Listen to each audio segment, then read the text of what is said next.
మీరందరూ కలిస్తేనే ఈ అరవింద్. సిద్ధు అంటే కూడా నేను ఒక్కడనే కాదు కదా నాన్న. తెలుసు, అర్థం చేసుకున్నాను.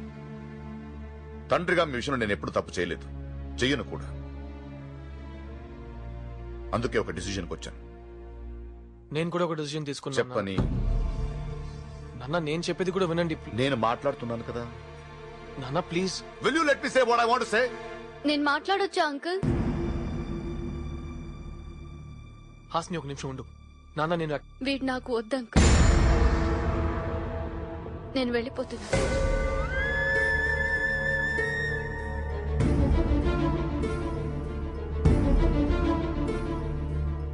నాకు మాట్లాడడం రాదు అంకుల్. ఇప్పుడు కూడా మీరు మాట్లాడుతుంటే మధ్యలో వచ్చి డిస్టర్బ్ చేశాను. ఇది కరెక్టో కాదో కూడా నాకు తెలియదు. కానీ సిద్ధుకి మాత్రం నేను కరెక్ట్ కాదని అనిపిస్తుంది. మీరు నన్ను ఇంటికి తీసుకురమ్మన్నప్పుడు 7 రోజుల్లో ఒక మనిషి గురించి ఎలా తెలిసిపోతుందా అనుకున్నాను. కానీ తెలుసుకోవచ్చని ఇక్కడికి వచ్చిన తర్వాత అర్థమైంది. మీరు నా గురించి ఏం తెలుసుకున్నారో నాకు తెలియదు అంకుల్. కానీ సిద్ధు గురించి నేను చాలా తెలుసుకున్నాను.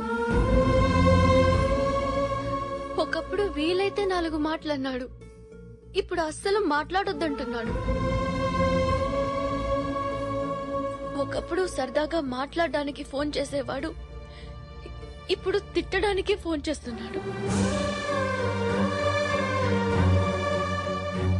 ఒకప్పుడు నాలో ఏం నచ్చిందన్నాడో ఇప్పుడు అదే నచ్చట్లేదంటున్నాడు. అయినా సిద్ధు నన్ను తిట్టాడని వెళ్ళట్లేదు అంకుల్.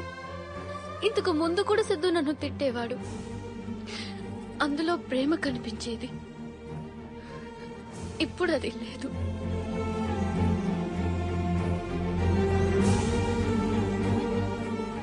ఇంట్లో నేను ఒక్కదాన్ని ఉన్నప్పుడు కూడా ఎప్పుడూ ఒంటరిగా ఫీల్ అవ్వలేదు.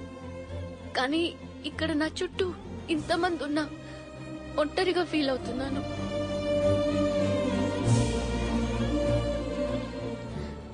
నాకు ఇంట్లో ఒకలాగా బయట ఒకలాగా నటించడం రాదంకుల్. ఇక్కడుంటే లైఫ్ లాంగ్ నటించాల్సి వస్తుందేమోనని భయంతో వెళ్ళిపోతున్నాను.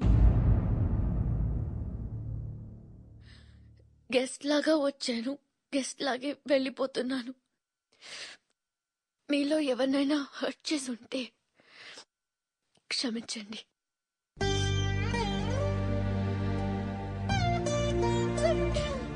Bye aunty. ఆటో తీసుకొచ్చానమ్మా.